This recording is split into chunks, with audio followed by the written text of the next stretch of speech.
Labor management forums in federal agencies. They come and go over and over again, depending on which party holds the White House. Now they've returned, but only in the third year of the Biden administration. My next guest says it's fine, but maybe too late to do any good. Former management professor and union president Bob Tobias joins me now. And I was a little bit surprised that they came on now, the management forums, because, when President Biden took office, he had a stack about a foot and a half high of prettily bounded executive orders all ready to go, clearly written during the transition period. But labor management forum restoration wasn't there.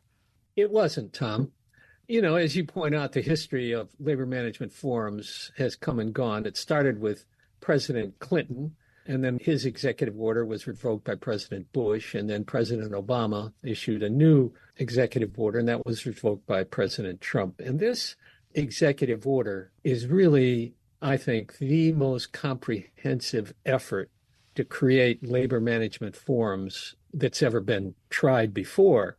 And we have to keep in mind that what the goal of these forums is, as President Biden pointed out, quote, employee satisfaction, manager satisfaction, and organizational performance, close quote. So these are created to increase organizational performance. And what's interesting in President Biden's executive order, he includes manager satisfaction. He recognizes that without manager satisfaction, there can't be the collaboration necessary to improve productivity in agencies. So that's brand new, and I think very, very insightful. Yeah, the Rolling Stone theme comes to mind. I can't get no satisfaction, but now we can, I guess.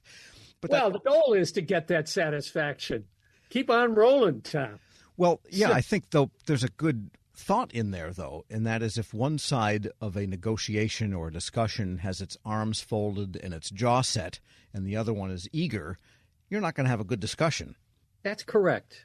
And one of the OPM implementation directives is to create a shared vision for the future of the relationship and asks, well, how can the LMF help the agency meet its mission? How can the LMF harness the ideas of employees who are actually doing the work? How can the LMF create a mutual commitment to build a relationship that resolves disputes more constructively? Now, these are really laudable goals and objectives, and they have been achieved in the past. And so this order relays that groundwork much more specifically and requires the agency and union officials to submit what I would describe as a strategic plan, with OPM approving or disapproving that plan in the future.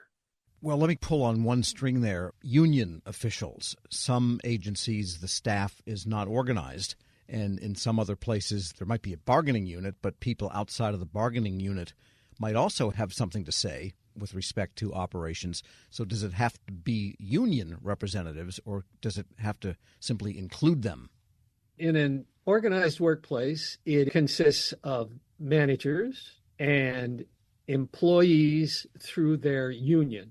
In an unorganized workplace, management can create forums that include employees from the workplace. The first element that OPM says must be concluded in creating this new plan is to take a look at, well, what's the current state of the relationship? And OPM says, well, have you implemented all of the other executive orders that President Biden has issued concerning labor management relations? So let's look at the current state, because you can't plan for the future unless you look at the current state. And it mandates in these labor management forum that top-level agency officials and top-level union officials participate. I mean, that has to be said. It's never been said before, because political appointees, which is what President Biden is talking about, come and accept their jobs to create public policy and to implement public policy. Most people who come to the federal government in that level have no idea about labor management relations in the federal sector and don't consciously sign up to do it. So President Biden is saying, you must do it. you must include this as part of your portfolio to be an acceptable political appointee, which I think is really significant. And what he says is that these top people have to participate because they have to model the behavior they seek from those they lead. And that's critical. We're speaking with Bob Tobias, former professor in the Key Executive Leadership Program at American University. And my question then is, if it is the union representatives that are part of these labor management forums, what is there to discuss that's not already in the collective bargaining agreement, which may have 50, 60, or 100 clauses to begin with? So one of the primary areas to be covered by labor management forums are what are called pre-decisional involvement. In a normal labor management relationship, management puts together a proposal, presents it to the union, and particularly in the context of a new change that management wants to implement. So they put it together, they present it to the union, they bargain over it. This executive order, as have all of the past, require pre-decisional involvement, which means that as management is deciding what to do and how to do it, the union is included and involved. And at that phase, it's not bargaining, it's a collaborative effort to achieve the goal and objective of the proposed change. So in the federal government, there's constant change not covered by a collective bargaining agreement. And this provides a process, pre-decisional involvement, to include and involve the people who actually do the work and know what the impact of a change will be on the work. And including and involving them up front saves so much grief and heartache when the implementation is attempted and fails. And what's your best advice for the union leadership that might be encountering in a labor management forum a political appointee who just has no experience in dealing with staff, consulting with staff, whether unionized or not? In other words, how to not boil the frog exactly, but say, hey, listen, this is how this can work.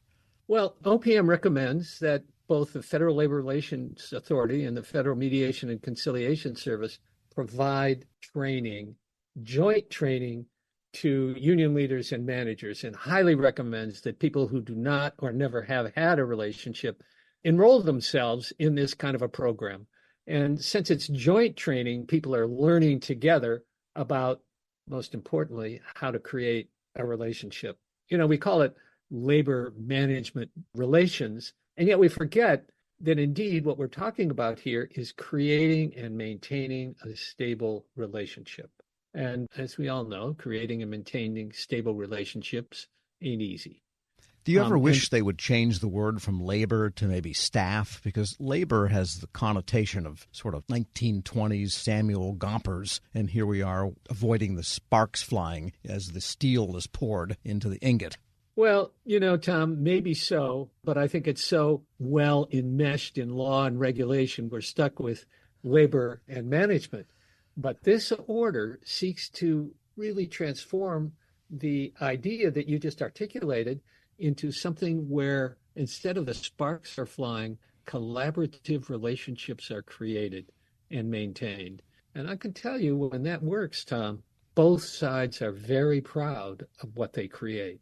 When employees participate in solving problems, they can say to themselves and they can say to their colleagues, man, we're much more productive. We're not working harder, but we're much more productive. And that can be and has been the result of many successful collaborative labor management relationships. And the implementation also requires the labor management forums to create metrics to measure their progress. So it's not just words on a paper. You got to keep track of what you do, how you do it, and whether it's successful. And what about the timing of this? It's late in the administration, and there are deadlines and timelines in that latest executive order. There are, Tom. The parties have 180 days to create their plan. OPM has another 60 days to review the plans and provide a response. And if you add up those months, you come to November 1. And if we have a new President Trump, clearly nothing will happen. If we have another Biden administration, this material will be the groundwork for going forward. So it was late, but it is out, and it can provide a map for the future. Bob Tobias is former